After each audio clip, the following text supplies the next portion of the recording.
The silence in our house has a texture. It's thick and heavy, woven from all the things we don't say. Most days, I feel less like a person and more like a ghost who does the laundry. My name is Peyton.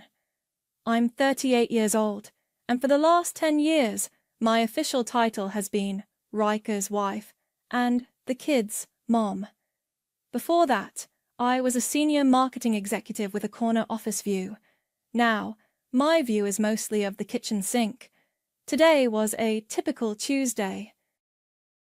I drove our 15-year-old daughter, Athena, to her morning swim practice at 5:30 a.m., came home, made breakfast, packed lunches, and got our 9-year-old Jamie ready for school. I spent the next 6 hours doing 3 loads of laundry, grocery shopping, paying bills from our joint account, and scrubbing the guest bathroom because my mother-in-law, Joanna, might pop by unannounced. By the time the kids were home, I'd transitioned into my role as homework supervisor, snack dispenser, and conflict mediator. By 6 p.m., I was plating a dinner I'd spent an hour cooking. Riker walked in precisely at 6:05, loosening his tie. He's 41 and looks every inch the successful executive he is. Sharp suit, expensive watch, and an air of weary importance. He kissed the top of my head, a gesture that felt more like a branding than an act of affection. "Smells good," he said, sitting at the head of the table. "Tough day." I almost laughed. "The usual," I replied, setting a bowl of pasta in front of him. He cut into a piece of garlic bread. "Must be nice. I was in back-to-back meetings for 9 hours. Didn't even have time for lunch." He glanced at me. "What did you do all day?" It wasn't a genuine question. It was a test, a subtle jab to remind me of my place. I felt the familiar heat rise in my chest. Beside me, Athena's fork stilled for a fraction of a second. She noticed. She always notices. "Just tidied up," I said, my voice neutral. "Ran some errands." "Right," he said, turning his attention to Jamie. "How was school, buddy?" The conversation moved on, leaving me behind. I was the stagehand, the one who set the scene so the real actors could play their parts. I ate in silence, the food tasting like ash in my mouth. Just as I was clearing the plates, Riker's phone buzzed. It was his mother. He put it on speaker, a habit I hated. "Riker, darling." Joanna's crisp voice filled the room. "Just calling to remind you about the barbecue on Saturday. 2 o'clock sharp, and tell Peyton to bring her 7-layer dip. The one she made last year was actually edible." She didn't say hello to me. She never does. I'm just an extension of her son, a household appliance with a name. "We'll be there, Mom," Riker said, "and I'll make sure she remembers the dip." He hung up. I stood at the sink, my back to him, my knuckles white on the edge of the counter. He didn't see it. He never looks long enough to see anything. Later that night, the house finally fell quiet again. The kids were in bed, the dishwasher was humming, and Riker was asleep beside me, his heavy breathing filling the room. This was my time. The hours between midnight and 3 a.m. were the only ones that belonged to me. I slipped out of bed and retrieved my laptop from its hiding place in my closet, tucked away under a stack of old sweaters. Sitting on the floor with my back against the bed, I opened it. The cold blue light illuminated my face, casting long shadows on the wall. For a few hours a night, I wasn't just a ghost in Riker's house. I was myself again. I logged into my business portal, the one I'd built from scratch over 3 long years. It started with a few freelance marketing gigs for small businesses, done anonymously. Now, I managed digital strategy for a dozen high-end clients, including a famous interior designer. No one in this house knew. No one in my family knew. It was my secret, my escape, my future. I was reviewing the final analytics on a campaign when an email notification popped up in the corner of my screen. It was from my payment processor. Subject: Your monthly earnings summary. My heart beat a little faster. I clicked it open. A wire transfer confirmation was at the top. The payment was from my largest client, settling their account for the quarter. I did a quick calculation, adding it to my year-to-date earnings. My breath hitched. The number stared back at me from the screen. Total income, this year alone, $502,417. A slow, deliberate smirk spread across my face.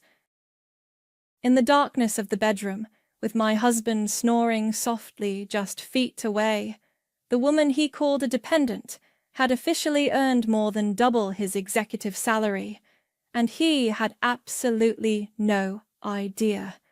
That number on the screen felt like a weapon I'd been sharpening in the dark for years. It wasn't just money, it was proof. Proof that the woman Riker saw as a household manager was a fiction he'd created to make himself feel bigger. I closed the laptop, the faint warmth of the machine a small comfort in the cold room. It wasn't a sudden betrayal that led me here. It was a slow erosion, a death by 1,000 paper cuts. I remember the exact day the tide turned. Jamie had just turned 3, and he was starting preschool.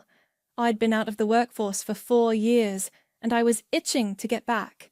I'd found a promising marketing director position online and brought it up to Riker over dinner.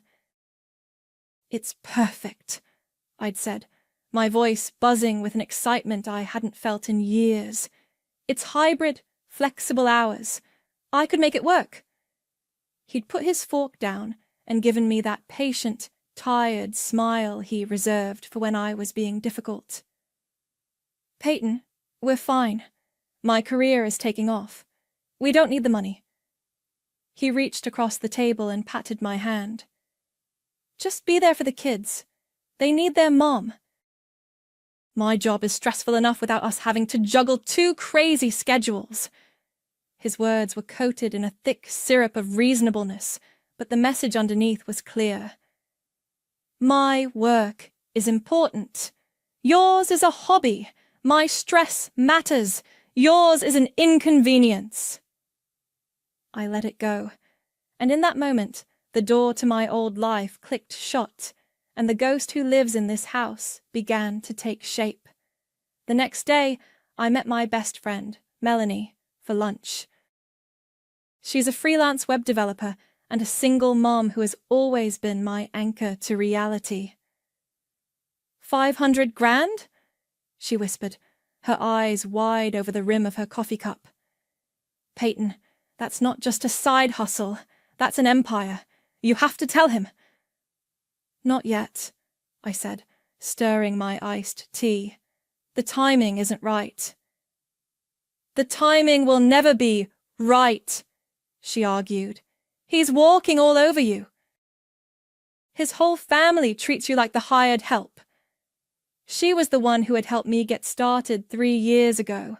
I'd been complaining about the paltry allowance Riker deposited into my personal account each month. Enough for groceries and Jamie's soccer fees, but never enough for me to feel like I had any autonomy.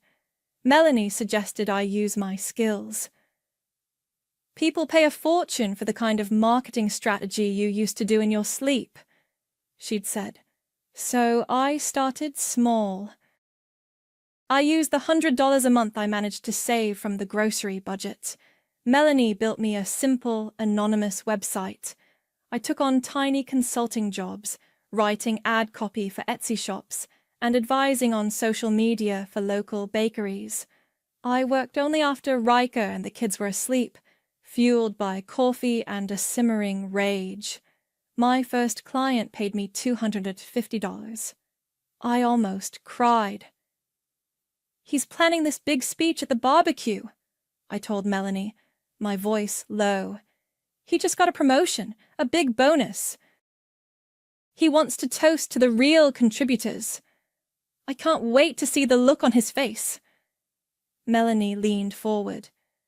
"So, this is about revenge." "It's about justice," I corrected her. "For 10 years, they've all been writing my story for me. The tired housewife, the dependent, the woman who gave it all up. I'm just waiting for the right moment to give them a plot twist."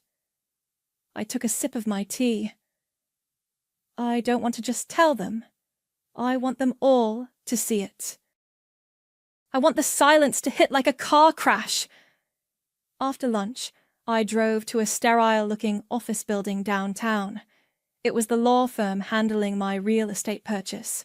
The papers were laid out on a polished mahogany table. I read through them one last time, my eyes lingering on the deed. Peyton Newman, an individual. Not Mr. and Mrs. Riker Newman. Just me. I picked up the heavy pen. With each stroke of my signature, I felt a layer of the ghost fall away. I was buying a 4-bedroom house in a quiet, tree-lined suburb 20 minutes away. It had a home office with French doors and a big backyard for Jamie. It was all mine, paid for with money no one knew I had. That evening, the tension in our house was thicker than usual. Riker was on a conference call in his study, and I was folding laundry in the living room. Athena was supposed to be doing her homework at the kitchen island, but I could feel her eyes on me. I looked up from a pile of towels.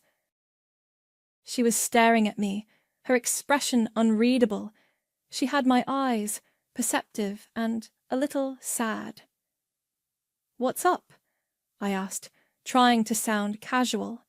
She hesitated, chewing on her lip. Then she asked the question that sucked all the air out of the room. "Are you and Dad going to get divorced?" I froze, a half-folded T-shirt in my hands. My heart hammered against my ribs. I opened my mouth to lie, to reassure her, but no words came out. She saw it in my face. She knew. Athena's question hung in the air between us for a long, heavy moment. I finally managed to find my voice, forcing a calm I didn't feel. "Things are complicated right now, sweetie.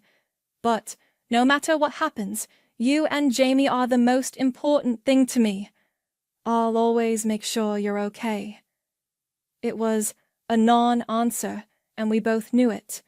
She gave me a small, sad nod and went back to her homework, but the wall between us had a new crack in it.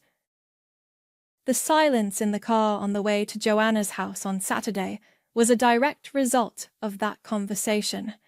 Athena stared out the window, earbuds in. Jamie, oblivious as ever, chattered about Minecraft from the back seat. Riker drove, humming along to a classic rock station, completely unaware of the fracture lines spreading through his family. Joanna's backyard was a testament to her control-freak nature. Perfectly manicured lawn, rose bushes pruned to within an inch of their lives, and white wicker furniture arranged in precise, unwelcoming clusters. Riker's sister, Sienna, was already there, holding a protein shake and showing off photos from her latest fitness retreat on her phone. "Peyton, you look rested," Joanna said as she air-kissed me, her eyes scanning my simple sundress with faint disapproval. "It must be so nice not having the stress of a real job." "It has its moments," I said, handing her the 7-layer dip. She took it without a thank you and marched it into the kitchen. Sienna, a 35-year-old influencer whose entire personality was curated for Instagram, sashayed over. "I swear, P, I don't know how you do it," she said, her voice loud enough for the small group of cousins to hear. "If I had to just stay home all day, I'd go insane. I need to be productive, you know? To contribute." I just smiled, a tight, practiced expression I'd perfected over the years. It was the smile of a woman biding her time. I found a chair in the corner of the patio, nursing a glass of white wine and watching the family drama unfold like a play I'd seen 100 times. Athena had found a spot on the far side of the yard, texting on her phone, deliberately keeping her distance from everyone. An hour later, Riker, beer in hand, stood up and tapped his bottle with a fork to get everyone's attention. My stomach tightened. "Here we go." "Hey, everyone, if I can have your attention for a minute," he began, a broad, self-satisfied grin on his face. He loved an audience. "As most of you know, I got some great news at work last month. A big promotion, a very healthy bonus." He paused for the expected murmurs of congratulations. Joanna beamed at him, her pride almost suffocating. "It's been a lot of hard work," he continued, puffing out his chest. "Long hours, a lot of sacrifice. But that's what it takes to build a life, to provide for your family. So, I'd like to make a toast." He raised his beer. "To the real contributors in society, the ones who get up every day and make things happen." A chorus of "Hear, hear," and clinking glasses followed. His eyes found mine across the patio, and he gave me a condescending little wink. It was a direct hit, and it was meant to be. I felt the familiar burn of humiliation, but this time it was different. It was fuel. I gripped the stem of my wine glass under the table, my knuckles turning white, and held his gaze.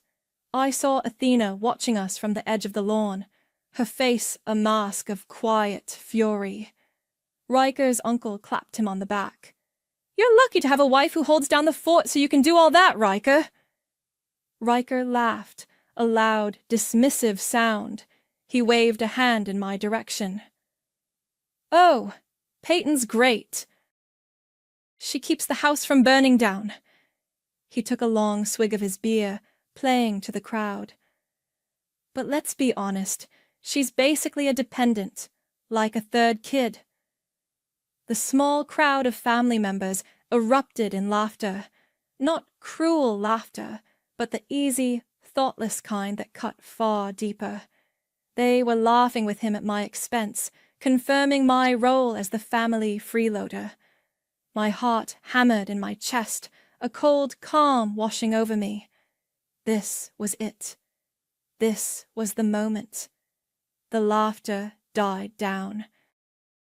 The air filled with the scent of grilled meat and smug satisfaction. I slowly, deliberately, placed my wine glass on the table. Then I stood up. Every eye turned to me. The silence was sudden and complete. Even Riker looked surprised. I never spoke up at these things. "Actually," I said, my voice perfectly level, cutting through the stillness, "I'd like to contribute something." My voice, though quiet, commanded the attention of the entire patio. Riker's smile faltered, replaced by a look of mild irritation. He hated when I drew focus away from him. "What are you talking about, Peyton?" he asked, his tone laced with condescension. "Contributing what? The dip?" A few nervous titters went through the family. I ignored him. My movements were slow, deliberate. I reached into my purse and pulled out my phone. My hands were perfectly steady. I'd rehearsed this moment in my head 1,000 times, and I knew exactly what I was going to do. "For the last 10 years, I began, my eyes sweeping over the stunned faces of his family. "I've been told my contribution isn't measurable, that it doesn't have a dollar value, that I'm a dependent." I paused, letting the word hang in the air. I've come to realize that you only value what you can see on a spreadsheet. So, I made one. I tapped my phone screen, and a projection of my screen appeared on the large, white wall of Joanna's house behind me. I'd brought a small, portable projector, an impulse purchase that now felt like destiny. Gasps rippled through the crowd. On the wall, in bold, clear numbers, was a line item from a profit and loss statement. Peyton Newman Consulting, LLC.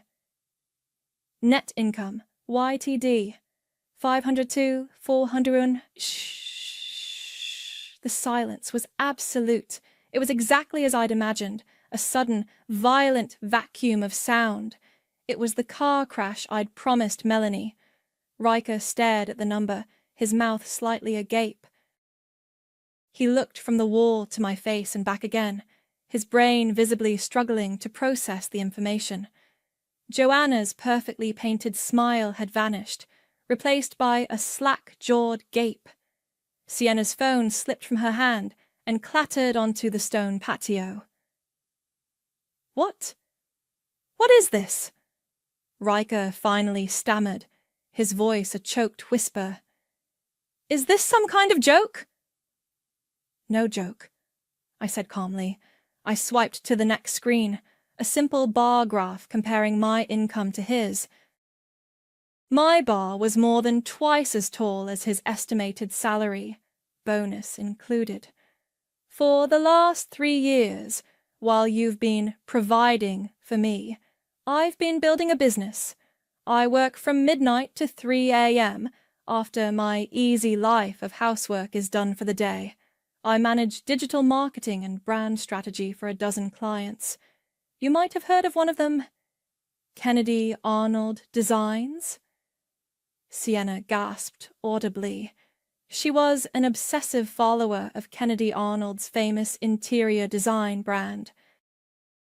This is impossible! Joanna sputtered, finding her voice. You don't even have a job! You're lying! Am I? I swiped again. A photo filled the screen.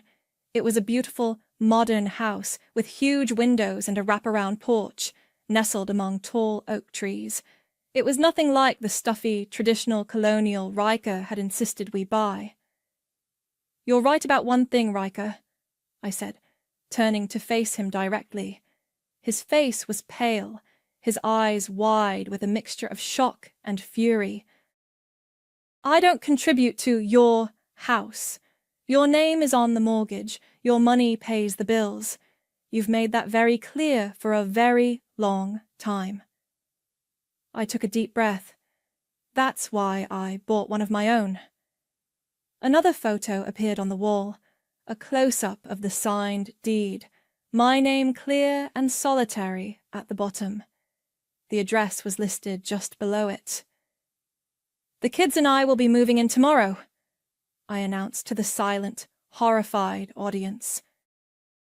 From the back of the small crowd, I saw Melanie, who had slipped in unnoticed just as Riker started his toast.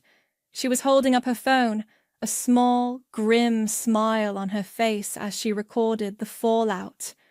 I turned my full attention back to my husband, the man I had loved, supported, and sacrificed everything for. The man who had taken all of that and twisted it into a weapon to humiliate me.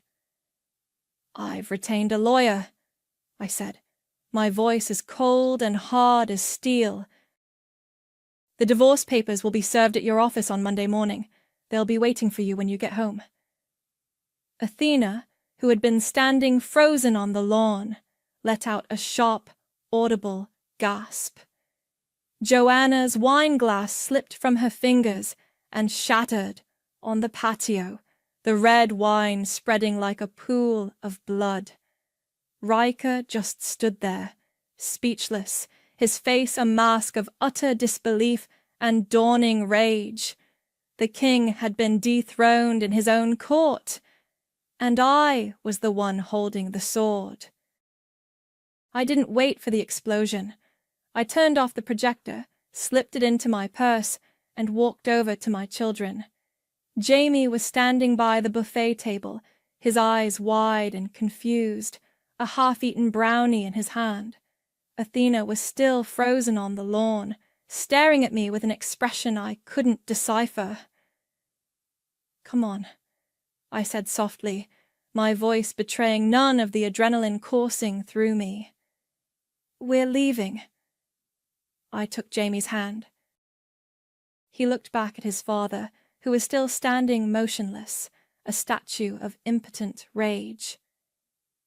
"Is Dad coming?" Jamie asked. "Not right now, sweetie," I said, leading him toward the side gate. Athena fell into step beside me without a word. No one tried to stop us. It was as if I'd thrown a grenade into the middle of the party, and they were all too stunned to move. As we slipped out, I could hear the first shouts erupting behind us, Joanna's shrill voice rising above the rest. The drive home was suffocatingly quiet. I drove my own car, a sensible SUV I'd bought with my own money a few months prior. Another secret hiding in plain sight. I'd told Riker I'd used a small inheritance from my grandmother. He hadn't questioned it. When we got back to the house— his house, I corrected myself. The silence finally broke. "What was that?" Athena demanded the second the door closed behind us. Her voice was shaking. "You bought a house? You're divorcing Dad?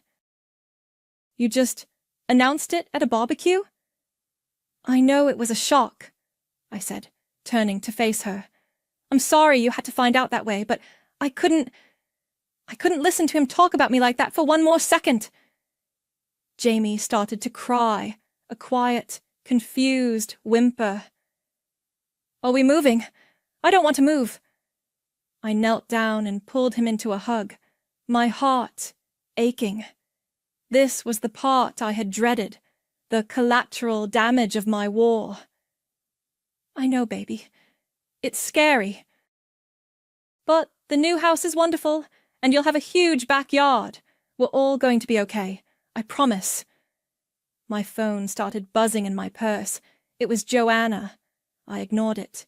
It buzzed again. And again. Then a text message from Riker appeared on the screen.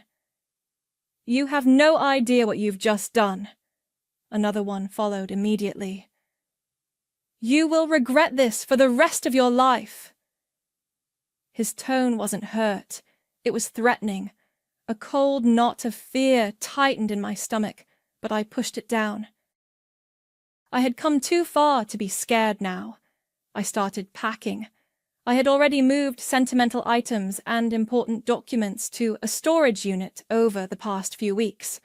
All that was left were clothes, toys, and the essentials we'd need for the first few days. I worked with a methodical, almost frantic energy, pulling boxes from the garage and filling them with our lives.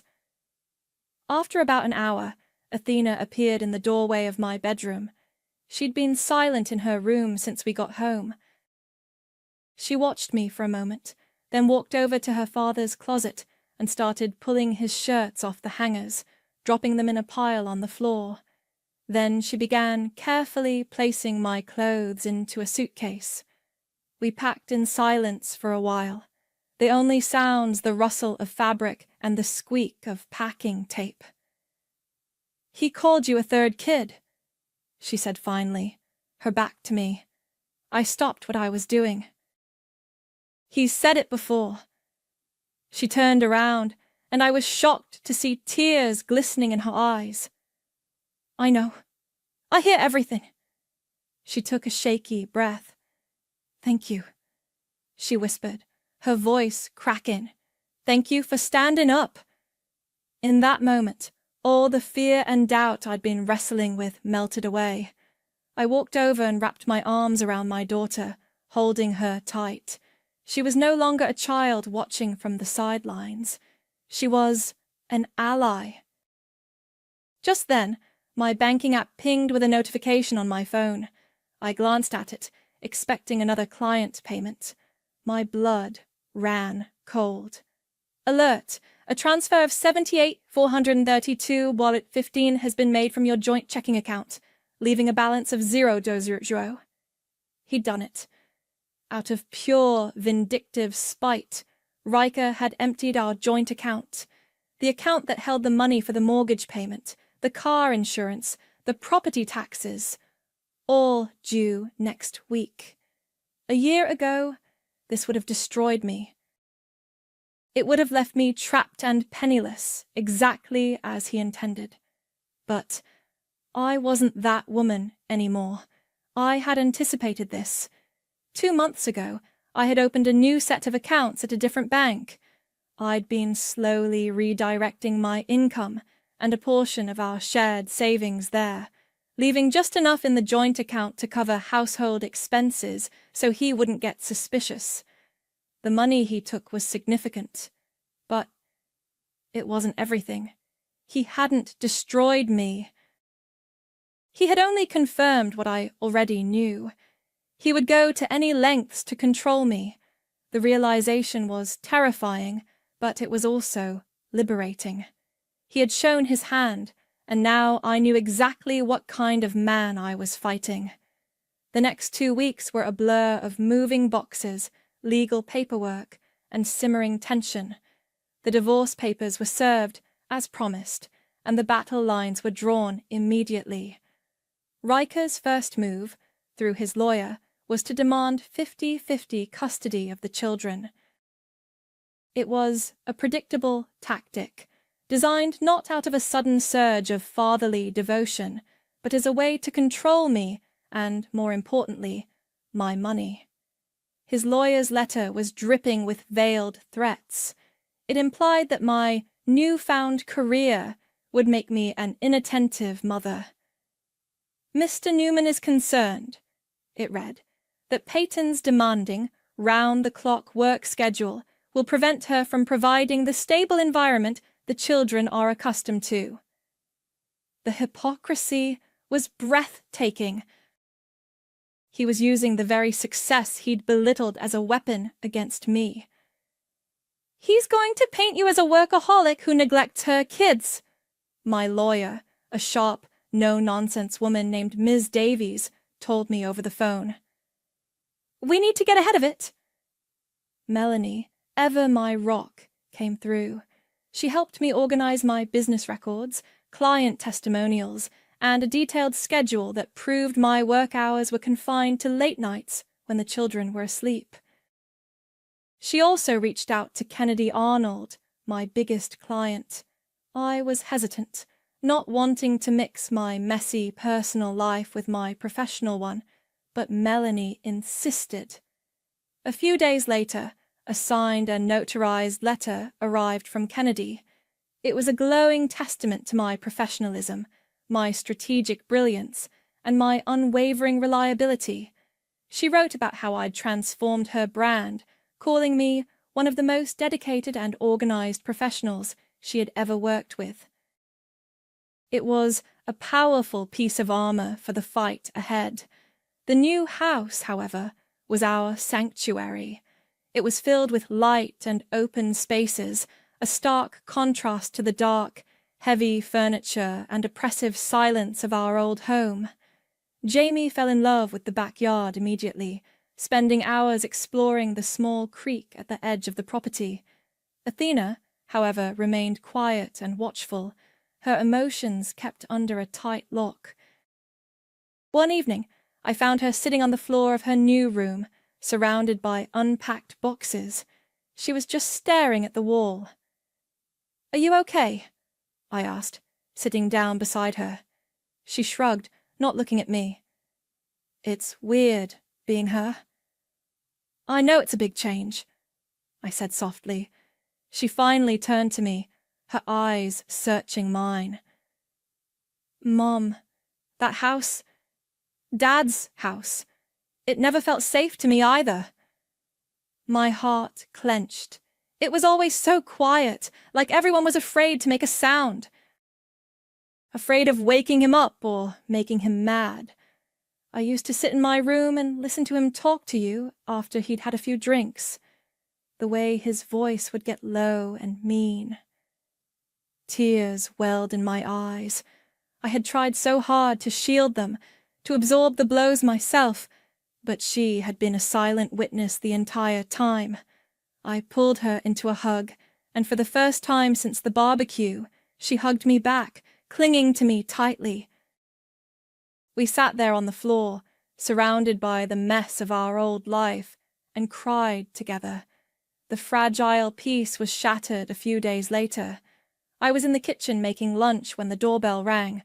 Through the frosted glass, I could see the unmistakable silhouette of my mother-in-law. My stomach dropped. I opened the door a few inches. "Joanna, this isn't a good time." "I'm not here to see you," she said, her voice sharp and cold. She tried to push past me. "I'm here to see my grandchildren." "You have no right to keep them from me." I blocked the doorway with my body. "They're having lunch, and you'll call before you come over from now on." Her face twisted into a mask of indignation. "I am their grandmother. You can't do this. Riker told me how you're neglecting them, staying up all night with your little hobby. I have a right to make sure they're being cared for." The accusation, so baseless and cruel, snapped my patience. The fear I used to feel in her presence was gone, replaced by a cold, hard resolve. "You are not welcome in my house, Joanna," I said, my voice dangerously calm. "You can see Jamie and Athena on Riker's time. If you show up here uninvited again, I will call the police." She stared at me, utterly speechless. In all the years I had known her, I had never once stood up to her. I was the deferential, quiet daughter-in-law. She didn't know this version of me. "You will not get away with this," she finally hissed, her eyes filled with venom. "Get off my property," I said, my voice dropping to a near whisper, "and don't come back without a court order." I closed the door in her shocked face and leaned against it, my heart pounding. I could hear her sputtering on the other side before her footsteps finally retreated down the walkway. I had won the battle, but I knew with chilling certainty that the war was just beginning. The day of our temporary custody hearing felt like stepping into a cold, sterile arena. Riker was already there, sitting beside his lawyer, looking every bit the wronged husband in a perfectly tailored suit. He refused to look at me. The air in the small courtroom was thick with a tension that had been brewing for a decade. Riker's lawyer went first, painting a picture of a devoted father blindsided by a vindictive and unstable wife. He described me as a woman who had suddenly and erratically abandoned her family duties in pursuit of a secretive, all-consuming business venture. He presented my late-night work schedule not as a feat of dedication, but as proof of my neglect. "Mr. Newman's primary concern is the well-being of his children," his lawyer said, his voice dripping with false sincerity. "He fears they are not receiving the maternal care they need now that Ms. Newman is prioritizing her career above all else." When it was my turn, Ms. Davis stood and calmly began to dismantle their narrative. She didn't rely on theatrics, only facts. She presented my meticulously kept logs from the past 3 years, detailing the freelance work I'd done, the hours I'd kept, and the income I'd generated.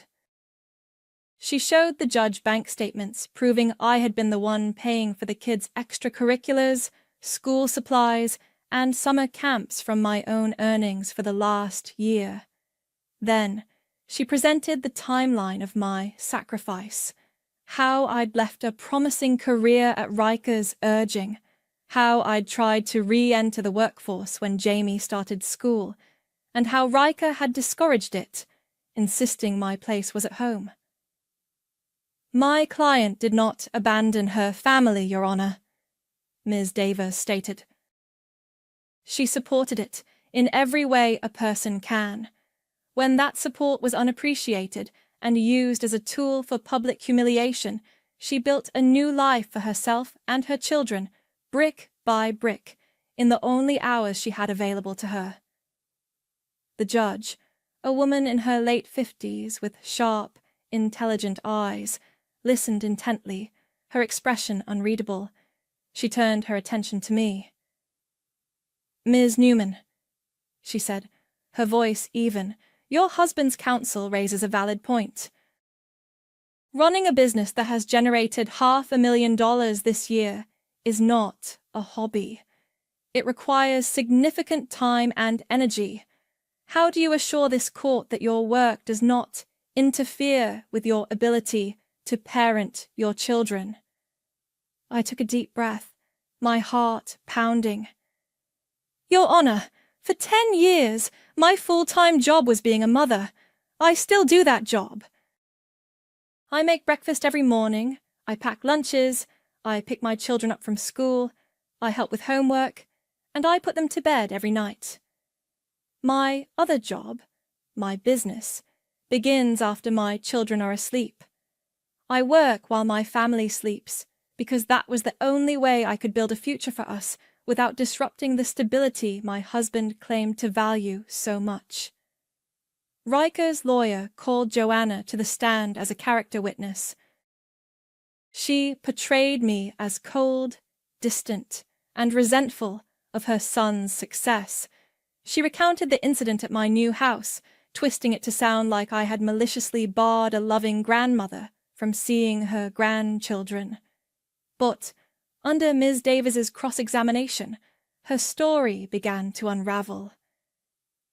"Mrs. Newman," Ms. Davis asked, "were you aware that your son had emptied the family's joint bank account just days before you showed up at my client's home unannounced?" Joanna faltered. "Well, Riker was upset." "So, you were aware that he had attempted to leave his wife and children with no access to funds for things like food or mortgage payments?" "He provides for his family," Joanna insisted, flustered. "By taking all of their money?" Ms. Davies pressed. "Is that the kind of behavior you believe demonstrates a stable environment for children?" The judge's pen scratched across her notepad. The final and most damning piece of evidence was the video Melanie had taken at the barbecue. Ms. Davies played the short clip of Riker's toast. The courtroom was silent as his voice filled the space, calling me a dependent, a third kid, followed by the cruel laughter of his family. When the clip ended, the judge looked at Riker for a long, uncomfortable moment. He stared down at the table, a faint flush creeping up his neck. After a short recess, we were called back in. The judge looked from me to Riker, her expression stern. She granted me primary physical custody, citing Riker's documented emotional manipulation and his hostile financial actions as evidence of an unstable and potentially harmful influence. He was granted visitation every other weekend. The relief that washed over me was so intense, it almost brought me to my knees. It was over. We were safe. Outside the courtroom, Riker cornered me by the elevators. His face was a thundercloud of fury. "You think you've won?" He spat, his voice low and menacing. "You paraded our private life in front of a judge to make me look bad. You'll regret this." I looked him straight in the eye, the fear he had held over me for a decade completely gone. "I already regretted not doing it sooner," I said. Then I turned and walked away, not looking back. The weeks following the court hearing settled into a new kind of normal. The transition wasn't seamless or magical. It was a slow, deliberate process of building a new life on the foundations of the old one.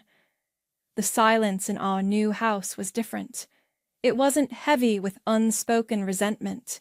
It was peaceful, filled with the quiet hum of a home where we could finally breathe. Athena started inviting friends over after school, their laughter echoing through the halls in a way that never would have been possible before. She was still quiet, but the tense, watchful energy she'd carried for years was slowly dissipating. She started talking to me more, not just about school, but about her friends, her fears, and her hopes. We were finding our way back to each other, not just as mother and daughter, but as two women who had survived the same quiet storm. Jamie thrived. Without the constant, low-level tension of his father's presence, his sweet, easygoing nature blossomed.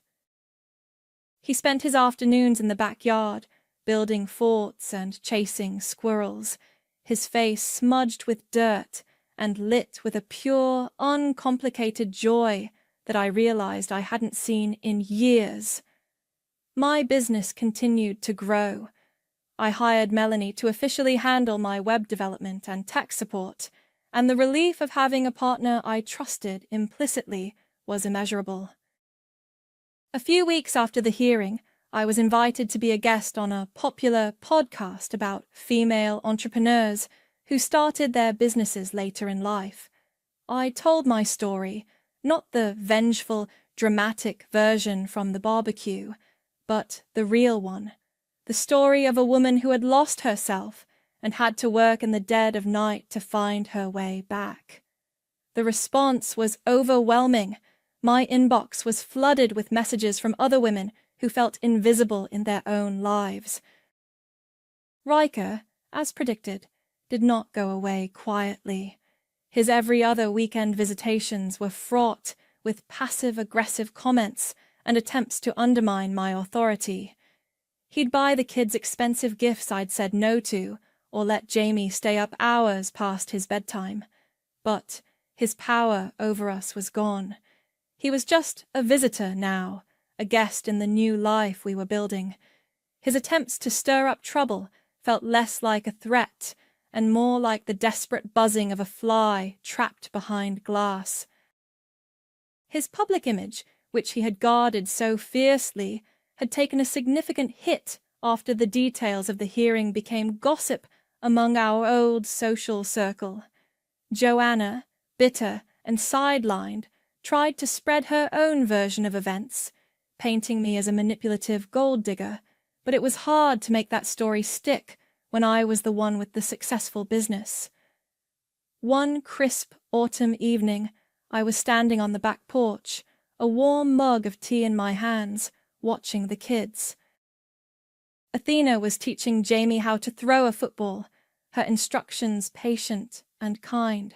He wasn't very good, and his wobbly throws sent her diving and laughing across the lawn as the sun set behind the trees, painting the sky in shades of orange and purple.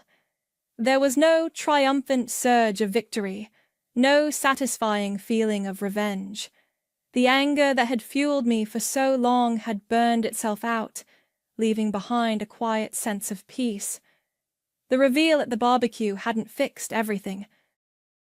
It hadn't erased the years of feeling small and unseen, and it had left scars on all of us. But it had been a necessary demolition. It was the only way to clear the rubble so I could build something new. Athena looked over at me and smiled, a genuine, unguarded smile that reached her eyes. In that moment, I knew I had made the right choice. My revenge wasn't the explosive moment at the barbecue. It was this. It was the quiet, ordinary peace of a Saturday evening. It was the sound of my children's laughter in a yard that was ours. It was the freedom I had built for us, not with a grand gesture, but with thousands of quiet, unseen hours in the dark. I had earned this peace. I had built this home. My name was on the deed. My money had paid for it, and my courage had made it a sanctuary. Sometimes Karma doesn't knock. Sometimes she lets herself in,